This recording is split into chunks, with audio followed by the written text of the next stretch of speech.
गाली देना आसान है, खाना मुश्किल। गाली देकर कूल दिखना आसान है, लेकिन जब जनता पलटकर तुम्ही को गरियाने लगे तब उस गाली को झेल पाना बड़ा मुश्किल है।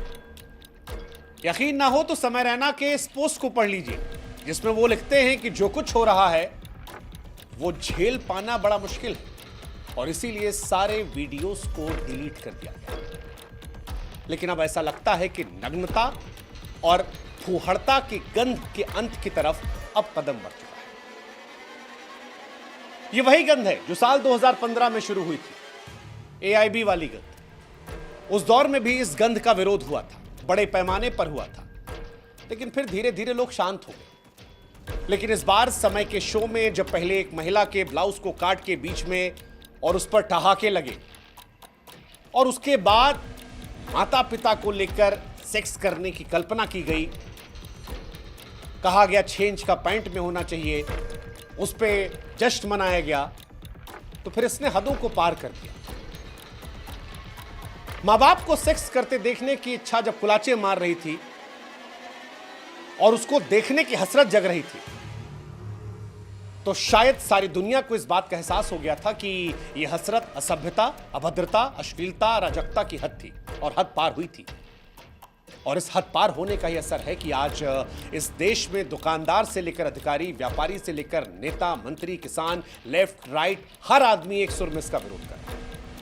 हर आदमी इसका विरोध करता है और उसका नतीजा यह होता है कि अश्लीलता की दुकान का सारा सामान जो है वो समेट दिया गया। इंडियाज गॉट टैलेंट के सारे वीडियोस को डिलीट किया गया है।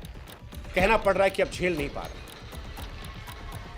हालांकि माफी अब तक नहीं मांगी गई, मगर जिस तरह का माहौल है, जिस तरह से कार्रवाई शुरू हुई है, अगर थोड़े समय में समय की माफी आ जाए तो हम और आप हैरान नहीं होंगे। शुरुआत पेड पीआर से हुई थी, नैरेटिव सेट करने की कोशिश की गई थी, लेकिन पेड पीआर से नया नैरेटिव सेट करने की कूल कोशिश नाकाम हो गई। रणवीर ने माफी मांग ली। वो समय जो कहते थे कि जिसको मेरी गाली से दिक्कत है तो ये रहा फॉर्म भर लीजिएगा, उसके बाद बत्ती बनाकर छोड़िए, ये समय ने भी लेटेंट के सारे वीडियोस छोड़ दिए। और वो तीसरी अपूर्वा जो इस घटना के बाद भी स्टोरीज लगाकर जनहित भावनाओं का मजाक उड़ाते हुए कूल बन रही थी, अब वो थाने के चक्कर लगा, पुलिस उनसे पूछताछ कर। प्रशासन ऐसा लगता है कि ऐसी कार्रवाई करने की तैयारी में है कि इस घटना के बाद एक नजीर पेश हो जाए। नजीर कि भविष्य में कोई भी ऐसा शर्मनाक एक्ट करने से बचे। एक्ट शब्द का इस्तेमाल हम इसलिए कर रहे हैं क्योंकि समय और रणवीर दोनों को मालूम था कि वो क्या कहने वाले हैं। अपूर्वा भले ही कह रही हैं कि शो स्क्रिप्टेड नहीं था, मगर माफ कीजिएगा मैडम, जिस तरह से विदेशी शो की हूबहू कॉपी करके डायलॉग चिपकाया गया और उसके बाद जिस तरह से दांत चियार रहे थे लोग, जिस तरह से रील लगाई जा रही थी मजाक उड़ाते हुए कि देखा आपने लापरवाही का नतीजा, जिस तरह से आप मैडम कह रही थी कि जो कुछ हो रहा है मजा आ रहा है, ये और होना चाहिए, उसको देखकर लग रहा था कि आपको भी मालूम था कि विवाद होगा। पर शायद आप सोच रहे थे कि विवाद जैसे बार बार लोकप्रियता को बढ़ाता है, आपकी लोकप्रियता बढ़ेगी। पर सोच सोच का फर्क है। व्यक्ति जब गिरने को उत्थान मान लेता है तो फिर बुरा समय आना सिर्फ समय समय की बात होती है। और यही समय है, क्योंकि समय और बाकी सब ये भूल गए थे कि देश का एक बड़ा तबका है जो संस्कृति से प्रेम करता है, रिश्तों की मर्यादा को समझता है, शब्दों के संस्कार को जीता जाता है। वही तबका एक साथ एक सुर में आ गया, इतना आगे कि इन सबको पीछे हटना पड़ा। इतना पीछे कि भविष्य में यह घटना कईयों के लिए नजीर होगी कि बाबू अगर अश्लीलता, फूहड़ता, गंदगी का शॉर्टकट अपनाओगे तो नाप दिए जाओगे। देख लीजिए, महाराष्ट्र पुलिस जो है वो एक्टिव है, मामले की छानबीन कर रही है। साइबर सेल ने मामला दर्ज कर लिया है, शो में शामिल लोगों से पूछताछ करेगी। राष्ट्रीय महिला आयोग ने पहले ही आपत्ति जाहिर की है। 17 फरवरी को समय और रणवीर को पूछताछ के लिए बुलाया गया है। महाराष्ट्र के मुख्यमंत्री पहले कह चुके हैं कि बोलने की आज़ादी का मतलब नहीं कि आप कुछ भी बक दें, ऐसे लोगों पर कार्रवाई होगी। शिवसेना के सांसद नरेश गणपत महस्के ने संसद में गालीबाजों का मुद्दा उठाया है, मांग की है कि ऐसे लोगों पर सख्त कार्रवाई हो, नजीर पेश हो। अब कार्रवाई हो ना हो इसको लेकर अलग अलग मत है, लेकिन एक बात जो है देश में वो ये कि अब गंध और बर्दाश्त नहीं, दायरा सबको समझ में आना चाहिए। हंसी मजाक अपनी जगह पर है, थोड़ा बहुत के नाम पर बढ़ते बढ़ते बढ़ते बढ़ते उस हद को पार कर देना जो समाज में लोगों को असहज करे, ये बर्दाश्त नहीं है। और ये मैसेज सिर्फ रणवीर और समय के लिए नहीं है, बल्कि ये मैसेज तमाम यूट्यूबर्स, कंटेंट क्रिएटर के लिए जो ह्यूमर के नाम पर अश्लीलता फैलाते हैं। इसीलिए शायद जिन जिन लोगों ने समय के शो इंडियाज गॉट टैलेंट में पार्टिसिपेट किया था बतौर जज, उन सबको भी नोटिस किया। वो सब भी जांच के दायरे में आए, उन सब से पूछताछ हो। समय के साथ जज की कुर्सी पर बैठने वाले लोग कह रहे हैं कि भाई साहब हमने तो बोला नहीं, हमारा नाम FIR में क्यों? लेकिन ऐसा लगता है कि मानो मैसेज ये दिया जा रहा है कि उस टाइम भले नहीं बोला, लेकिन जिस शो में आपकी हिस्सेदारी थी, जहां पर संस्कारों की तिलांजलि दी जा रही थी, वहां पर आप मौजूद थे। जज बनने के शौक ने ही आपको आरोपी बना दिया है। सोचना आपको पहले चाहिए था कि क्यों अश्लील फुहड़ता में आपकी हिस्सेदारी थी। ये वो हिस्सेदारी वाली बात है। इससे आप ये समझिए कि वरुण धवन ने इन्हीं रणवीर इलाहाबादिया के शो में एक दिन कहा था कि उनका भी मन है जाने का, लेकिन वो जानते हैं कि जाएंगे तो विवाद हो जाएगा। वो कह रहे थे कि जब ज्यादा आंखें देखेंगी तो इस तरह की चीजों को लेकर विवाद होगा। वरुण ने ये बात पता थी, उन्होंने किनारा कर लिया, लेकिन जिस रणवीर से उन्होंने बात कही उन्हें ये बात समझ में नहीं है और इसी वजह से आज भी सस्ती है। अगर वो बात समझ लेते तो आज कोर्ट कचहरी के चक्कर लगाने से, सोशल मीडिया पर इस तरह की बातें सुनने से बच जाते। असल में बात यह है कि जब सामाजिक तौर पर आप किसी शो को चलाते हैं तो आपकी एक जिम्मेदारी होती है कि उससे किसी व्यक्ति, समूह या धर्म आहत हो। लेकिन समय ने हदों को पार कर दिया था। जिस तरह से उनके शो में दिन प्रतिदिन चीजें बढ़ती जा रही थी, ये तय था विवाद होगा। विवादों से अगर वो सीख भी लेते तो शायद बच जाते। आपको याद होगा कॉफी विद करणमाला शो, एक बार हार्दिक पांड्या, KL राहुल गए थे, अभद्र टिप्पणियां हुई थी, BCCI ने हंटर चलाया था। तब का दिन है, आज का दिन है। कोई भी एक्टिव क्रिकेटर ऐसे किसी शो में नहीं जाता जहां से विवाद पैदा हो जाए। रणवीर तो तमाम साधु संतों को लाते थे। प्रेमानंद जी महाराज को सुन लिया होता, जिन्होंने कहा था कि आदमी को उस जगह पर नहीं जाना चाहिए जहां पर उसके जाने से चरित्र, अभिमान या व्यक्तित्व पर किसी तरह का दाग लगने की आशंका हो। अब जब समय रैना का कांड हो गया है तो फिर प्रशासन की ओर से क्लियर संदेश है कि गंध का अंत किया जाए और उसकी शुरुआत यहीं से की जाए। यही सही समय है। ये सच है कि समय रैना की जबरदस्त कॉमिक टाइमिंग के चलते शुरुआती दौर में कुछ वीडियोस गुदगुदाते थे। हल्का फुल्का हंसी मजाक समझकर हम जैसे भी उस पर ठहाके लगाने लगे।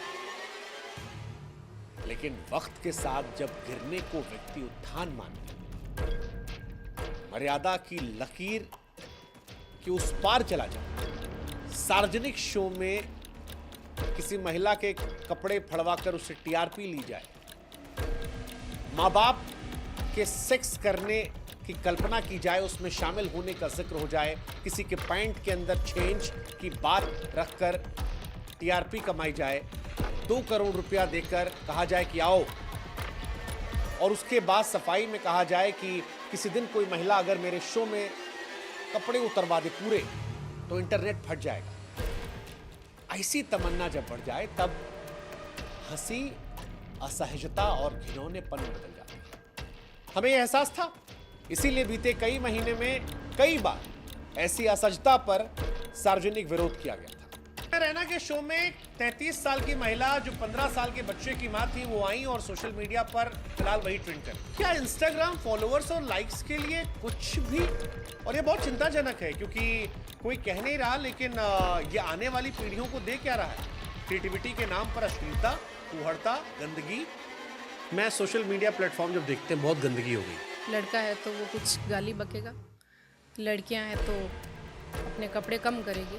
अपने पॉडकास्ट के जरिए भी ऐसे विषयों को बीते कुछ समय में हमने लगातार उठाया था ताकि हम अपनी गलती को दुरुस्त कर सकें, समय रहते हम सबक ले सकें। लेकिन जो सबक हम इनको समझाना चाह रहे थे, जो देश में देना चाह रहे थे, उसको ये नहीं समझ रहे थे और यही वजह है कि आज इनका समय खराब हुआ है। हालांकि ये काम पहले भी होना चाहिए था। इस काम के लिए हम और आप भी जिम्मेदार हैं क्योंकि हमने आप में या हमारे जैसे कुछ लोगों ने इस शो को देखा, शुरू में ठहाके लगाए और उन ठहाकों से इन्हें हिम्मत बढ़ती गई। बढ़ते बढ़ते ये माँ बाप के उन लम्हों को इस तरह से इमेजिन करते गए, खुलकर कहने लगे कि 6 इंच का चाहिए पैंट में, ये कहा कि 2 करोड़ है आके ये कर लो। ये सारी बातें रुक सकती थी लेकिन देर आए दुरुस्त आए। सोशल मीडिया पर फिलहाल कई ऐसे लोग हैं जो फुहड़ता, नग्नता, अश्लीलता को जस्टिफाई भी कर रहे हैं। वो कह रहे हैं कि ऐसे शो टिकट लेकर देखने जाते हैं, डार्क कॉमेडी की दुहाई देकर बचाव कर रहे हैं। लेकिन इन लोगों को समझ में नहीं आता कि इस तरह से अभद्रता करना, माँ बाप को लेकर इस तरह से घिनौनी बातें करना, इनका प्रचार करना, ये डार्क कॉमेडी नहीं। क्योंकि हो सकता है कि आपने ये कंटेंट कुछ लोगों के लिए रखा हो, लेकिन सबको पता है कि ये कंटेंट सोशल मीडिया पर ट्रैवल कर रहा है। यूट्यूब से आपको लाखों की कमाई हो रही है, सच है, लेकिन इस कमाई के लिए जिस तरह से अश्लीलता, फूहड़ता, संभोग जैसे कंटेंट का इस्तेमाल किया गया है, व्यक्ति की आज़ादी, स्वतंत्रता के नाम पर सड़क पर सेक्स करने की तमन्ना है, या फिर शो में किसी के कपड़े उतरवाने का ख्वाब है। इमेजिन कीजिए कि जब ये बच्चों के बीच में जाएगा तो इसका क्या असर पड़ेगा।